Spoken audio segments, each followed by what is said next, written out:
മാറി നോക്കുക കൂട്ടരേ, അങ്ങോട്ട് നോക്കി ഇങ്ങോട്ട് നോക്കി തട്ടിമുട്ടി ജീവിതം പാഴാക്കലേ പ്രിയ കൂട്ടരേ.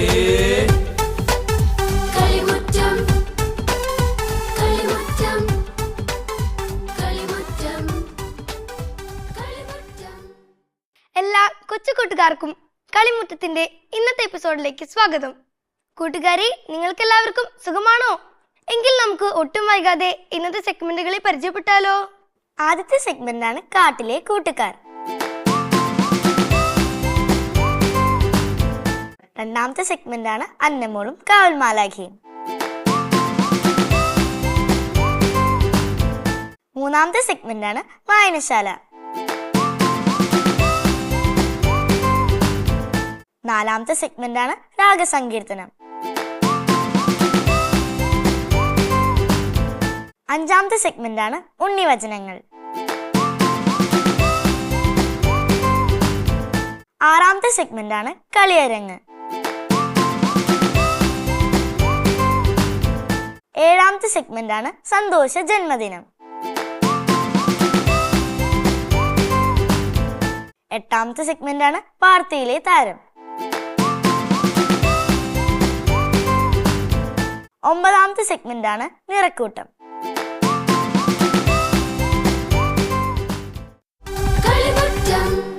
എങ്കിൽ നമുക്ക് ആദ്യത്തെ സെഗ്മെന്റിലേക്ക് പോയാലോ?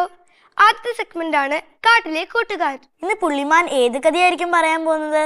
നമുക്കൊന്ന് കണ്ടു നോക്കിയാലോ? കാട്ടിലെ കൂട്ടുകാർ.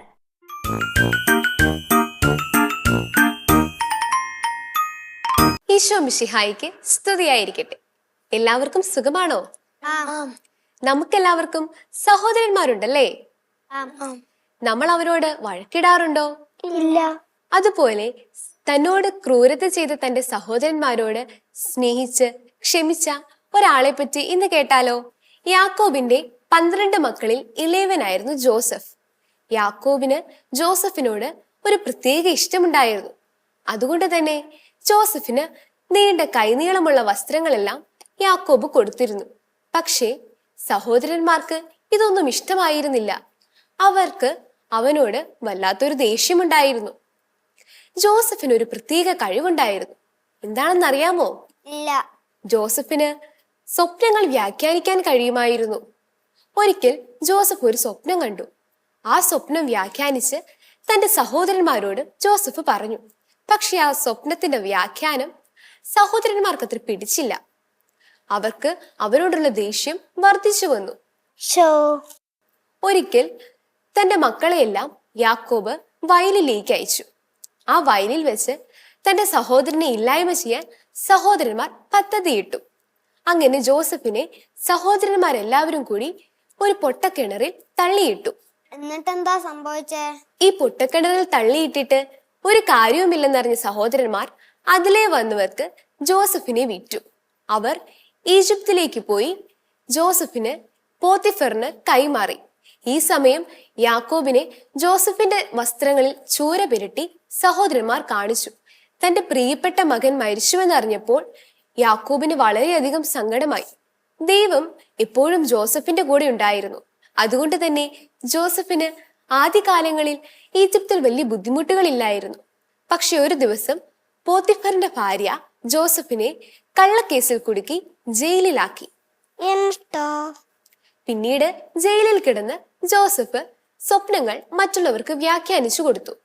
2 വർഷങ്ങൾക്ക് ശേഷം ഈജിപ്ത് രാജാവായ ഫറവോയ്ക്ക് ഒരു സ്വപ്നമുണ്ടായി. ആ സ്വപ്നം വ്യാഖ്യാനിക്കാൻ ആർക്കും സാധിച്ചില്ല. ഏതായിരുന്നു ആ സ്വപ്നം? ജോസഫിനെ പറ്റി കേട്ടറിഞ്ഞ ഫറവോ ജോസഫിനെ വിളിച്ചു വരുത്തി തന്റെ സ്വപ്നം പറഞ്ഞു. സ്വപ്നം കേട്ടതും ജോസഫ് സ്വപ്നം വ്യാഖ്യാനിച്ചു കൊടുത്തു. സ്വപ്നം ഇതായിരുന്നു: ഈ വരുന്ന 7 വർഷങ്ങളിൽ ഈജിപ്ത് രാജ്യത്ത് സുഭിക്ഷത്തിന്റെ കാലമായിരിക്കും. പിന്നീട് വരുന്ന 7 വർഷം ഈജിപ്തും കൂടാതെ ലോകമെമ്പാടും ഒരു വലിയ ക്ഷാമം നേരിടും. അതിനുവേണ്ട നടപടികൾ സ്വീകരിക്കുവാൻ ജോസഫ് ഫറവോയോട് ആവശ്യപ്പെട്ടു. താമസിയാതെ തന്നെ ഈജിപ്ത് രാജ്യത്ത് സുഭിക്ഷത്തിന്റെ കാലമായി. ജോസഫിന്റെ നേതൃത്വത്തിൽ ഫറവോയും കൂടെയുള്ള ആളുകളും ധാന്യങ്ങൾ ശേഖരിച്ചു വെച്ചു. എന്തിനു വേണ്ടിയായിരിക്കും? ക്ഷാമകാലത്ത് നേരിടുന്നതിനായിട്ട്. ജോസഫിന്റെ ജോലിയിൽ രാജാവ് സംതൃപ്തനായിരുന്നു. അതുകൊണ്ട് തന്നെ ജോസഫിനെ രാജ്യത്തിന്റെ അധികാരിയാക്കി ഫറവോ നിയമിച്ചു.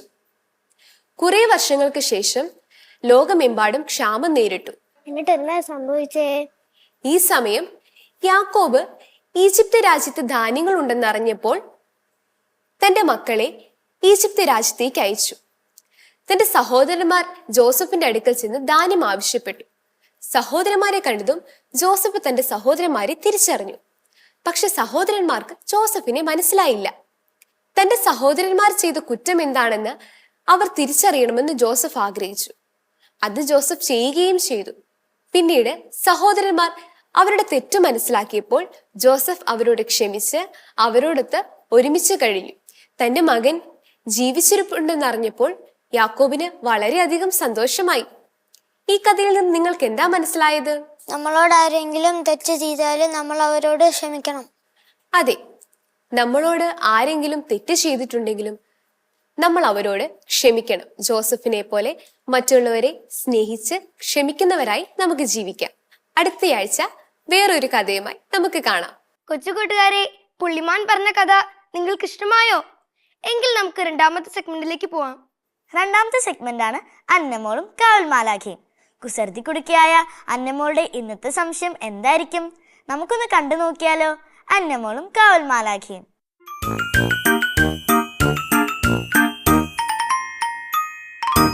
മലാക്കേ. ഹായ് അന്നമോളെ. ഹായ് മലാക്കേ. എന്തുണ്ട് അന്നമോളെ വിശേഷം? സുഖമായിട്ടിരിക്കുന്നു മലാക്കേ. അതൊക്കെ പോട്ടെ, ഇന്ന് എന്ത് സംശയം ചോദിക്കാനാ അന്നമോള് ഈ കാവൽമാലാക്കയുടെ അടുത്തേക്ക് ഓടി വന്നത്? അതൊരു ചെറിയ സംശയം ചോദിക്കാനാ മലാക്കേ. ആഹാ, അതെന്താ അന്നമോളെ? വേഗം പറയ, ഈ കാവൽമാലാക്ക കേൾക്കട്ടെ. നമുക്ക് രോഗങ്ങൾ പരത്തുന്ന ബാക്ടീരിയകൾ ഉണ്ടല്ലോ. ആ ഉണ്ടല്ലോ അന്നമോളെ. ആരാ മലാക്കേ ഈ ബാക്ടീരിയകളെ ആദ്യം കണ്ടുപിടിച്ചത്?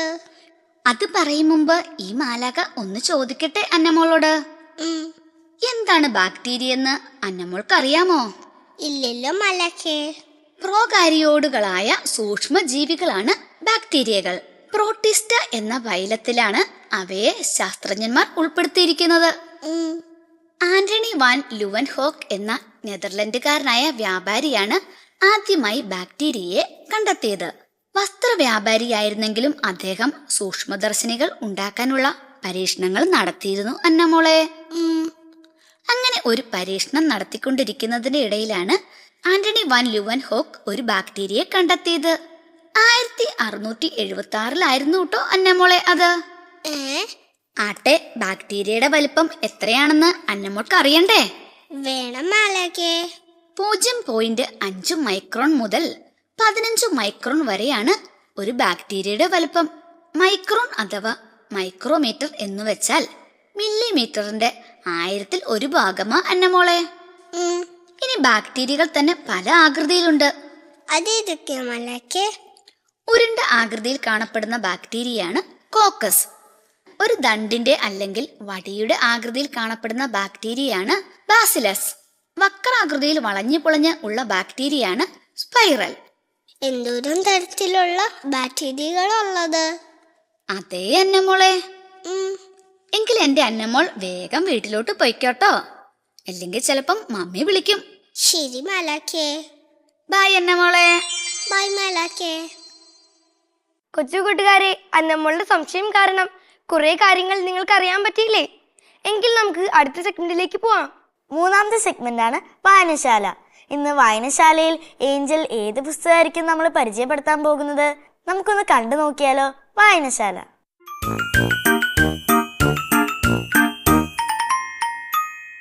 കൊച്ചു കൂട്ടുകാരെ, ഞാനിന്ന് നിങ്ങൾക്ക് മുമ്പിൽ പരിചയപ്പെടുത്തുന്നത് വാഴ്ത്തപ്പെട്ട ദൈവസഹായം പിള്ളയുടെ ജീവചരിത്രമടങ്ങിയ പുസ്തകത്തെക്കുറിച്ചാണ്. ഈ പുസ്തകം എഴുതിയിരിക്കുന്നത് ജെ കൊച്ചുവീട്ടിലാണ്. ഈ പുസ്തകം പബ്ലിഷ് ചെയ്തിരിക്കുന്നത് വിമല പബ്ലിക്കേഷൻസ് ആണ്. ഈ പുസ്തകത്തിൽ ആകെ മൊത്തം 14 അധ്യായങ്ങളാണ് ഉള്ളത്. നീലകണ്ഠൻ പിള്ള, ആത്മമിത്രം, ക്രിസ്തുവിനെ സ്വന്തമാക്കി, ക്രിസ്തുവിലേക്ക്, പീഡന വഴികളിലേക്ക്, കാരാഗ്രഹത്തിലേക്ക്, നിത്യകിരീടത്തിനരുകിൽ, പീഡന വഴികൾ, ദൈവത്തിൻ്റെ കരം, വിശ്വാസതീക്ഷ്ണത, വിധി തീർപ്പ്, യാത്രാമൊഴി, സ്വർഗത്തിലേക്ക്, പൂജ്യ ശരീരം എന്നിങ്ങനെ 14 അധ്യായങ്ങൾ ഉൾപ്പെടുന്ന ഒരു ജീവചരിത്ര പുസ്തകമാണിത്. ആദ്യത്തെ അധ്യായത്തിൽ വാഴ്ത്തപ്പെട്ട ദൈവസഹായം പിള്ളയുടെ ബാല്യകാലത്തെക്കുറിച്ചാണ് പരാമർശിക്കുന്നത്. തിരുവിതാംകൂറിന്റെ പഴയ തലസ്ഥാനമായ പത്മനാഭപുരത്തിനടുത്തുള്ള നട്ടാലം എന്ന സ്ഥലത്ത് 1712 ഏപ്രിൽ 23 ദൈവസഹായം പിള്ളയുടെ ജനനം. മരുതകുളങ്ങര കുടുംബത്തിലെ വാസുദേവൻ നമ്പൂതിരിയുടെയും ദേവകി അമ്മയുടെയും മകനായിരുന്നു ദൈവസഹായം പിള്ള. നീലകണ്ഠൻ പിള്ള എന്നായിരുന്നു അദ്ദേഹത്തിന്റെ ജ്ഞാനസ്നാനത്തിന് മുമ്പുള്ള പേര്. രണ്ടാമത്തെ അധ്യായത്തിൽ വാഴ്ത്തപ്പെട്ട ദൈവസഹായം പിള്ളയുടെ ആത്മമിത്രത്തെക്കുറിച്ചാണ് പരാമർശിക്കുന്നത്. മൂന്നാമത്തെ അധ്യായത്തിൽ ക്രിസ്തുവിനെ സ്വന്തമാക്കാൻ ഒരുങ്ങുന്ന വാഴ്ത്തപ്പെട്ട ദൈവസഹായം പിള്ളയെയാണ് കാണാൻ സാധിക്കുന്നത്. 1746 മെയ് മാസം 17 നീലകണ്ഠപിള്ള ക്രിസ്തുവിന്റെ മൗലിക ശരീരമായ തിരുസഭയിലെ അംഗമായി. നീലകണ്ഠപിള്ള എന്ന പേരിനു പകരം ജ്ഞാനസ്നാന നാമമായി ദൈവസഹായം എന്ന പേര് സ്വീകരിച്ചു. നാലാമത്തെ അധ്യായത്തിൽ ക്രിസ്തുവിലേക്ക് നടന്നെടുക്കുന്ന വാഴ്ത്തപ്പെട്ട ദൈവസഹായം പിള്ളയെയാണ് നമുക്ക് കാണാൻ സാധിക്കുന്നത്. അഞ്ചാമത്തെ അധ്യായത്തിൽ പീഡന വഴികളിലൂടെ കടന്നുപോകുന്ന ദൈവസഹായം പിള്ളയെയാണ് പരാമർശിച്ചിരിക്കുന്നത്. ആറാമത്തെ അധ്യായത്തിൽ കാരാഗ്രഹത്തിൽ അടയ്ക്കപ്പെടുന്ന ദൈവസഹായം പിള്ളയെക്കുറിച്ചാണ് പരാമർശിക്കുന്നത്. രാജഭടന്മാർ ദൈവസഹായം പിള്ളയുടെ ഉദ്യോഗ അലങ്കാര വേഷങ്ങളെല്ലാം മാറ്റി സാധാരണക്കാരന്റെ വേഷത്തിൽ കുറ്റക്കാരൻ എന്ന പോലെ രാജസന്നിധിയിലേക്ക് കൊണ്ടുപോയി. തുടർന്നുള്ള 7ാമത്തെ അധ്യായത്തിലും ദൈവസഹായം പിള്ള കടന്നുപോയ പീഡനങ്ങളെ പറ്റിയാണ് പരാമർശിക്കുന്നത്. തുടർന്നുള്ള 8ാമത്തെ അധ്യായവും ദൈവസഹായം പിള്ള അനുഭവിച്ച പീഡനങ്ങളെക്കുറിച്ചാണ് പരാമർശിക്കുന്നത്. ദൈവത്തിന്റെ ഇടപെടൽ എങ്ങനെയാണ് ദൈവസഹായം പിള്ളയുടെ ജീവിതത്തിൽ ഉണ്ടായതെന്ന് പരാമർശിക്കുന്ന അധ്യായമാണ് 9ാം അധ്യായം. ദൈവസഹായം പിള്ള അനുഭവിച്ച മാനസികവും ശാരീരികവുമായ വേദന വാക്കുകളിൽ വിവരിക്കാവുന്നതിനും അപ്പുറമാണ്. എങ്കിലും അതെല്ലാം തൻ്റെ ദിവ്യനാഥൻ അനുഭവിച്ച ക്രൂരമായ പീഡനങ്ങളോടും നിന്ദനങ്ങളോടും ചേർത്ത് വെച്ച് സന്തോഷപൂർവം അദ്ദേഹം സ്വീകരിച്ചു. 10ാമത്തെ അധ്യായത്തിൽ വാഴ്ത്തപ്പെട്ട ദൈവസഹായം പിള്ളയുടെ വിശ്വാസ തീക്ഷ്ണതയെക്കുറിച്ചാണ് പരാമർശിക്കുന്നത്. 11ാമത്തെ അധ്യായത്തിൽ വാഴ്ത്തപ്പെട്ട ദൈവസഹായം പിള്ളയുടെ വിധിതീർപ്പിനെ കുറിച്ചാണ് പറഞ്ഞിരിക്കുന്നത്. 12ാമത്തെ അധ്യായത്തിൽ വാഴ്ത്തപ്പെട്ട ദൈവസഹായം പിള്ളയുടെ യാത്രാമൊഴിയെക്കുറിച്ചാണ് പരാമർശിക്കുന്നത്. 13ാമത്തെ അധ്യായത്തിൽ വാഴ്ത്തപ്പെട്ട ദൈവസഹായം പിള്ളയുടെ മരണത്തെക്കുറിച്ചാണ് പരാമർശിക്കുന്നത്. കാറ്റാടി മലയിലെത്തിയപ്പോൾ അവർ അദ്ദേഹത്തെ നിലത്തിറക്കി. പാറയുടെ ചുവട്ടിൽ നിന്നും 3 ഭടന്മാർ തോക്കുകളിൽ മരുന്ന് നിറച്ച് വെടിവെച്ചു. 3 വെടികളും ലക്ഷ്യം തെറ്റാതെ അദ്ദേഹത്തിന്റെ ശരീരത്തിലേക്ക് ആഴ്ന്നിറങ്ങി. യേശുവേ, യേശുവേ, എന്നെ രക്ഷിക്കണമേ. പരിശുദ്ധ അമ്മേ, എന്നെ രക്ഷിക്കണേ, എന്നെ രക്ഷിക്കണേ എന്ന ധീനസ്വരത്തിൽ ഉച്ചരിച്ചുകൊണ്ട് വിശുദ്ധൻ പാറയുടെ ചുവട്ടിലേക്ക് വീണു. അവസാന അധ്യായത്തിൽ വാഴ്ത്തപ്പെട്ട ദൈവസഹായം പിള്ളയുടെ മരണാനന്തര ചടങ്ങുകളെ പറ്റിയാണ് പരാമർശിക്കുന്നത്. പിന്നീട് ക്രൈസ്തവർ ദിവസങ്ങൾക്ക് ശേഷം ദൈവസഹായം പിള്ളയുടെ അസ്ഥികൾ വളരെ രഹസ്യമായി കാറ്റാടി മലയിൽ നിന്നും എടുത്തുകൊണ്ടുപോയി. ഈ പൂജ്യ അവശിഷ്ടങ്ങൾ കോട്ടാറിലെ വിശുദ്ധ ഫ്രാൻസിസ് സേവ്യറിന്റെ പേരിലുള്ള ദേവാലയത്തിലെ അൾത്താരയ്ക്ക് മുന്നിൽ ഭക്തി ബഹുമാനത്തോടെ അടക്കം ചെയ്തു. കൊച്ചു കൂട്ടുകാരെ, നിങ്ങൾക്കെല്ലാവർക്കും വാഴ്ത്തപ്പെട്ട ദൈവസഹായം പിള്ളയുടെ ജീവചരിത്രം ഇഷ്ടമായെന്ന് കരുതുന്നു. അപ്പോൾ നിങ്ങളെല്ലാവരും വാഴ്ത്തപ്പെട്ട ദൈവസഹായം പിള്ളയുടെ ജീവചരിത്രം അടങ്ങുന്ന പുസ്തകം വാങ്ങി വായിക്കുമല്ലോ. ഇന്ന് വായനശാലയിൽ പരിചയപ്പെടുത്തിയ പുസ്തകം കൂട്ടുകാരെല്ലാം അച്ഛനമ്മമാരോട് പറഞ്ഞ് വാങ്ങി വായിക്കുമല്ലോ. എങ്കിൽ നമുക്ക് അടുത്ത സെഗ്മെന്റിലേക്ക് പോവാം. 4ാമത്തെ സെഗ്മെന്റാണ് രാഗസങ്കീർത്തനം. ഇന്ന് രാഗസങ്കീർത്തനത്തിൽ ജിയോന ഏത് സങ്കീർത്തനമായിരിക്കും ആലപിക്കാൻ പോകുന്നത്? നമുക്കൊന്ന് കണ്ടു നോക്കിയാലോ. രാഗസങ്കീർത്തനം.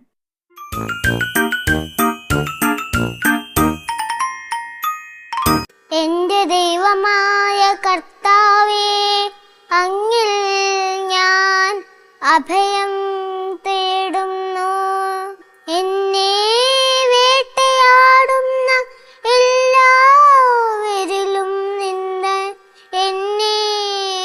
രക്ഷിക്കണമേ, മോചിപ്പിക്കണമേ.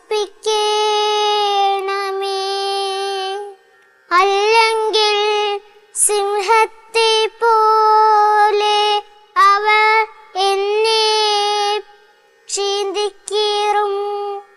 ആരും രക്ഷിക്കാനില്ലാതെ എന്നെ വലിച്ചിഴയ്ക്കും.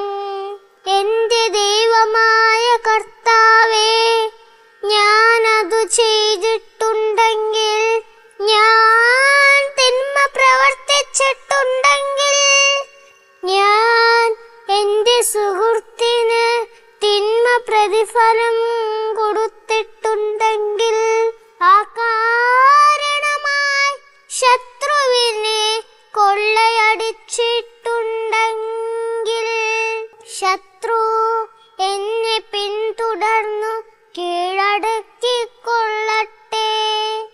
എന്റെ ജീവനെ നിലത്തിട്ടു ചവിട്ടി മെതിക്കട്ടെ. പ്രാണനെ പൂഴിയിൽ ആഴ്ത്തിക്കൊള്ളട്ടെ. കർത്താവേ, കോപത്തോടെ എഴുന്നേൽക്കണമേ. എന്റെ ശത്രുക്കളുടെ ക്രോധത്തെ നേരിടാൻ എഴുന്നേൽക്കണമേ. ദൈവമേ, ഉണരണമേ. അവിടുന്നൊരു ന്യായവിധി നിശ്ചയിച്ചിട്ടുണ്ടല്ലോ. ജനതകൾ അങ്ങയുടെ ചുറ്റും സമ്മേളിക്കട്ടെ. അവർക്കു മുകളിൽ ഉയർന്ന സിംഹാസനത്തിൽ അവിടുന്ന് ഉപവിഷ്ടനാകേണമേ. കർത്താവു ജനതകളെ വിധിക്കുന്നു. കർത്താവേ, എന്റെ നീതിനിഷ്ഠയ്ക്കും സത്യസന്ധതയ്ക്കും ഒത്ത വിധം എന്നെ വിധിക്കണമേ. ജിയോനെ ആലംബിച്ച സങ്കീർത്തനം കൂട്ടുകാർക്കെല്ലാം ഇഷ്ടമായോ? എങ്കിൽ നമുക്ക് അടുത്ത സെഗ്മെന്റിലേക്ക് പോവാം. അടുത്ത സെഗ്മെന്റാണ് ഉണ്ണിവചനങ്ങൾ. ഉണ്ണിവചനങ്ങളിലൂടെ ഉണ്ണീശോ നമ്മെ എന്തായിരിക്കും പഠിപ്പിക്കാൻ പോകുന്നത്? നമുക്കൊന്ന് കണ്ടു നോക്കിയാലോ.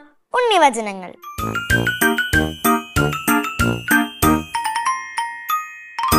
പരമപിതാവായ ദൈവത്തിന് സ്തുതി. കൊച്ചു കൂട്ടുകാരെ, ഇന്നു ഞാൻ നിങ്ങളോട് പറയാൻ പോകുന്നത് ദൈവം മോശ വഴി നൽകിയ രണ്ടാമത്തെ കൽപ്പനയെ പറ്റിയാണ്. എന്താണ് രണ്ടാമത്തെ കൽപ്പന? ദൈവത്തിന്റെ നാമം വൃഥ ഉപയോഗിക്കരുത്. എന്തിനും ഏതിനും ദൈവത്തിന്റെ നാമം ഉപയോഗിക്കുന്നവരാണോ നിങ്ങൾ? കൂട്ടുകാരോടൊക്കെ സംസാരിക്കുമ്പോൾ എൻ്റെ ദൈവമേ, അല്ലെങ്കിൽ ഇല്ലല്ലോ ദൈവമേ എന്നോ നിങ്ങൾ പറയാറുണ്ടോ? എങ്കിലിനി അങ്ങനെ പറയാൻ പാടില്ല കേട്ടോ. മാത്രമല്ല, നിങ്ങൾ സത്യം ചെയ്യാൻ വേണ്ടി, അല്ലെങ്കിൽ നിങ്ങൾ പറയുന്നത് കള്ളമല്ല സത്യമാണ് എന്ന് വരുത്തി തീർക്കാൻ വേണ്ടി ദൈവത്തെ കൂട്ടുപിടിച്ച് ദൈവമാണേ സത്യം എന്നൊക്കെ പറയാറുണ്ടോ കൂട്ടുകാരെ? അങ്ങനെ ആരെങ്കിലും ചെയ്യാറുണ്ടെങ്കിൽ ഇനി അങ്ങനെ ഒരിക്കലും ചെയ്യരുത് കൂട്ടുകാരെ. എന്താണെന്നോ, നമ്മുടെ എല്ലാം പിതാവായ ദൈവത്തിന്റെ നാമം പരിശുദ്ധമാണ്. പരിശുദ്ധമായ ആ നാമം എപ്പോഴും ഉപയോഗിക്കാനുള്ളതല്ല കേട്ടോ കൂട്ടുകാരെ. ഉണ്ണീശോയുടെ കൊച്ചു കൂട്ടുകാരിനി ഒരിക്കലും ദൈവത്തിന്റെ നാമം വൃഥ ഉപയോഗിക്കരുതേ. പരമപിതാവായ ദൈവത്തിന് സ്തുതിയായിരിക്കട്ടെ. കൂട്ടുകാരെ, ഉണ്ണീശോ പറഞ്ഞതെല്ലാം കേട്ടല്ലോ. നിങ്ങളെല്ലാവരും ഉണ്ണീശോ പറഞ്ഞതുപോലെ ചെയ്യണേ. അടുത്ത സെഗ്മെന്റാണ് കളിയരങ്ങ്. ഇന്ന് കളിയരങ്ങിൽ എന്തായിരിക്കും വരാൻ പോകുന്നത്? നമുക്കൊന്ന് കണ്ടു നോക്കിയാലോ. കളിയരങ്ങ്.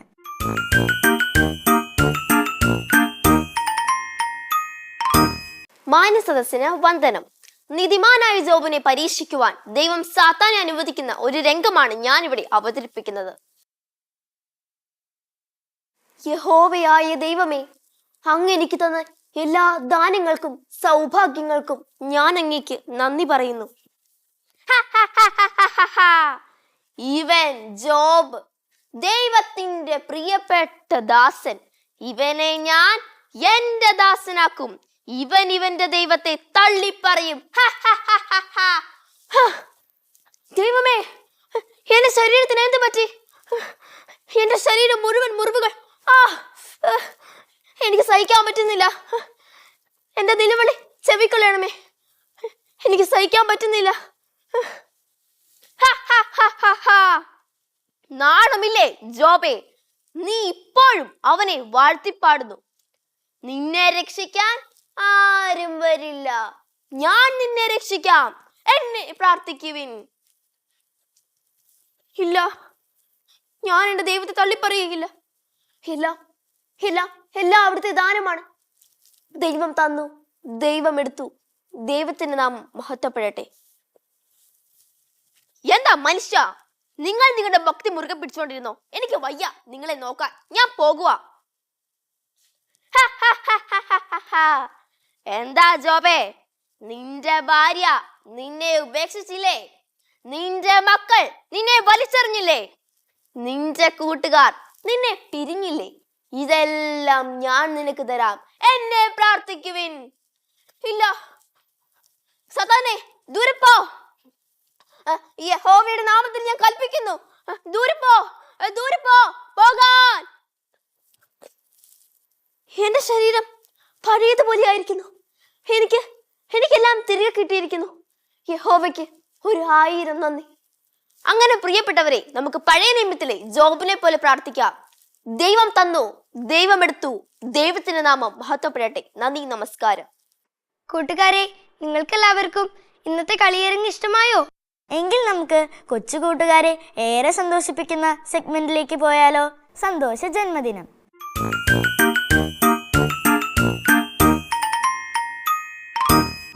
Happy birthday Aiden. Happy birthday Abhinav. Happy birthday Jovita.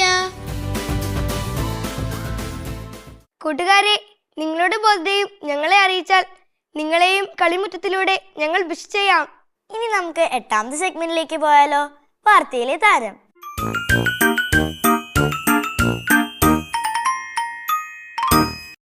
വേണോന്നും പറഞ്ഞു നടിക്കാവോ? ഓ ആയിക്കോട്ടെ.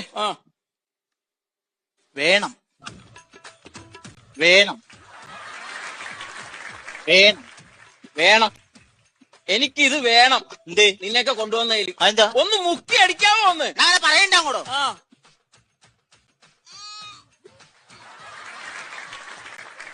കൂട്ടുകാരെ, വാർത്തയിലെ താരത്തെ നിങ്ങൾക്ക് ഇഷ്ടമായില്ലേ? അപ്പൊ നമുക്ക് അവസാനത്തെ സെഗ്മെന്റിലേക്ക് പോയാലോ? നിറക്കൂട്ട്.